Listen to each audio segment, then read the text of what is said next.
Let's jump in with the first game that we both love, and that's Park Second Edition, 2025 release, designed by Henry Audubon, future guest of the Game Schooler podcast, we hope. Art by Josh Emmerich and Lisa Fong. Lisk Fong. 1 to 5 players, 30 to 60 minutes. Publisher says 10 plus, and I concur. Speaking of publisher, this game is published by Keymaster Games. In Park Second Edition, players spend 3 seasons or rounds moving their hikers along the trail, taking photos, encountering wildlife, and collecting resources to visit national parks. You'll also be exploring your passion in a personal in-game objective that, once completed, provides an in-game bonus and end-game scoring opportunities. On your turn, you can move one of your hikers as far as you want down the trail and take the trail site action where you stop, always moving closer to trail end. However, you can only stop at an occupied site if you have a lit campfire token. Each trail site provides you with a different action, such as acquiring forest, mountain, sun, and water tokens, or you can trade one of those resources for a wildlife token, which acts as a wild resource throughout the game. Through the game, players will have the opportunity to reserve or visit park cards by spending resources, and a trail site may also allow you to take a photo. Photos are each worth 1 point at the end of the game, and the player with the most photos will get an additional bonus. You can also fill your canteen with bonus tokens. Then, throughout the game, when you gain water, you can choose to fill your canteen to gain those bonuses. Lastly, you can purchase new gear. Gear cards give you in-game bonuses that can be used once per turn. When players reach Trail's End, they get to take one final action with a special bonus going to the hikers who arrive there first. The game ends at the end of 3 seasons, and the players earn points for visited parks, photos, and passion cards. The player with the most points wins. So very similar gameplay to Parks First Edition, but they've incorporated some of the expansions and or elements of the expansions, elements of the game Trails, which was a kind of follow-up smaller game, in what I would consider just a more streamlined, more intuitive package. This kind of is almost like a definitive edition for me that made me move on from not only Trails, but the original Parks and its expansions, because I felt like this just did such a good job. You cleared them all out, huh? Yes. You don't have those. They were all traded away because I felt like this game gave me all of the feelings and all of the best parts of all of those games that I'm like, why would I ever go back and play the other ones? Yeah, I don't know your answer for that. I'm hopeful that I have an answer for that because I'm holding on to them for a little bit yet. But to your point, I agree with you. You use the word streamline.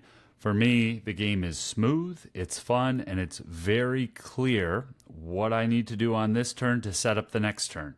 And I feel like there are those short-term objectives within the game that keep it moving. Both of our games that we played together were under an hour, which even the first game with the teach and a 3-player game, that surprised me. So I think that the game, it moves. And to everything that you said for a second edition, it absolutely is definitive, right? Where it takes parts of Trails, it takes parts of the first Parks.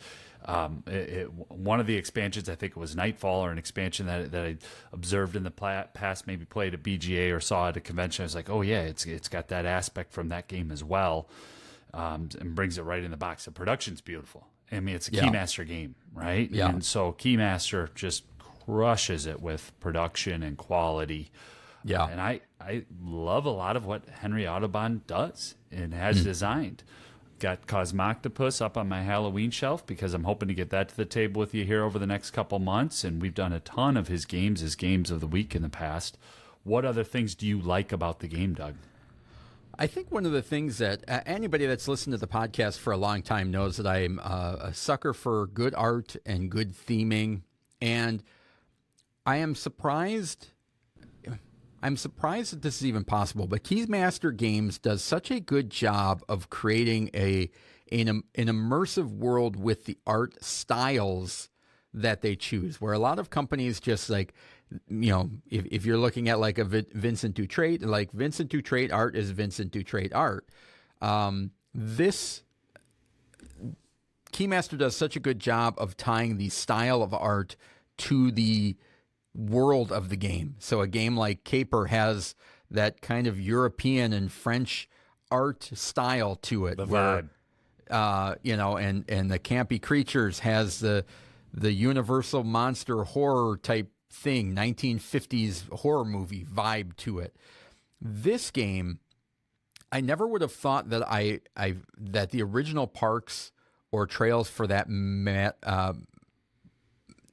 at that point even could possibly feel like outdated or not as good. But they have done such a good job in this edition elevating even that component of it, where when I look at the original one, I'm like, it's good for what it is. This is better.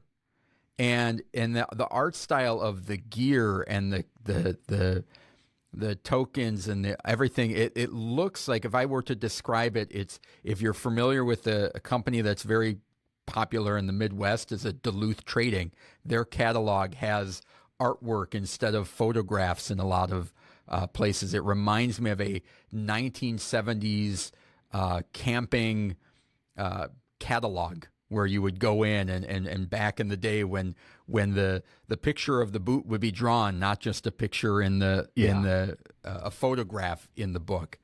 That it does, it feels like a bird guide type of, it has all of those elements to make you feel like outdoorsy.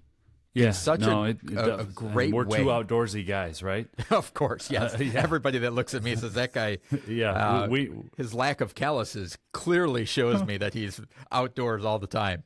Yeah, and I love that. I think one thing that I was impressed by, what made the game different, I'm like, okay, this is staying. Because I picked this as it was an add-in to a previous campaign that I had backed. It was an add-in to the Harvest Fall Festival, the expansion for the board game Harvest. It was like, hey, you can add this to your pledge. I'm like, hey, cool, that looks awesome. I'll try it. But I was a little skeptical because I love Parks, and Parks has been a game of the week, so there's some nostalgia there with our show.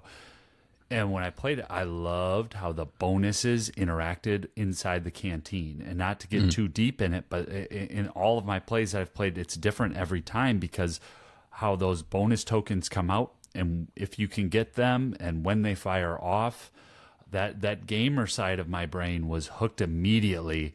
I was like, ooh, the thing that I really liked about Trails, that back and forth and how you're going to get bonuses, it's built right into Parks. And I enjoy that. I really like it. Yeah, the amount of combos and bonuses that you can get in this game really bring it out and elevate it to a different level in the games that I play, where you can get a little engine going. You know, you really don't think about this as an engine building game, but when you get that gear or your canteen and you're like, oh, well, now I've got a little system to create more When's the sun. optimal time to fire this off? Yeah, and which allows you to visit those parks more frequently and at different times. And I love the way that you can reserve parks and go to parks, and there's that competition of racing that was in the original one, and I think you could reserve them in the original one as well, but it is still a feature that I like, which is I can reserve that so I'm not getting boxed out. There's a little bit of like, ooh, I can, what do you know, I've got the stuff, I can complete that thing right out of the gate, or I can save that, or maybe I can reserve it before Michael gets too far ahead on it. And I'm like, I can see that we're both going for the same thing. So it's the perfect amount of racing and competition with one another, with having those guardrails to be able to say, I can build and work on what I want to do uninterrupted as well, which I think is a great balance. Yeah, I just have a couple final thoughts. Send it back to you. We can move on, or if you want to just keep talking about it, it's our timeline here. But the impetus, one of the drivers, at least what we have been told and through research, is that the previous artist, the Art Studio 59 Parks print series, that license was either running out, or when they went to go reprint, the publisher ran into, there was some issue there. And where that's pertinent, this second edition appears to be, as Doug said earlier, the definitive edition. This is going to be the edition for Parks going forward. this will be the edition that gets supported by the publisher. And that was one thing. The other thing, just to note, I do think this is a game for gamers. BGG has the weight at 2.39. I think that is spot on. This is not, there's a little bit more, and at the same time, it's more streamlined than the initial parks, but it's a little bit more for the gamers. And just light hobby, right? I mean, it's nothing more than nothing. It's less complicated than Wingspan. Oh, 100%. I would not hesitate to bring this to game night. I would hesitate to take this upstairs tonight to play with my family. That's all. That's all that I'm saying. All right, that's all I got. Yeah, and all of the, I know in the original parks, not all of the parks were represented, all of the national parks. They are now in this edition. I think they cleaned some of that up or added some of them in with the expansion of the original one. So if you've got a national parks fan or a wildlife fan, this is a really good game. And like Michael said, right on that edge of family and light hobby. It's fun. Certainly one to try and introduce folks to, and I really enjoy it. So that is Parks Second Edition.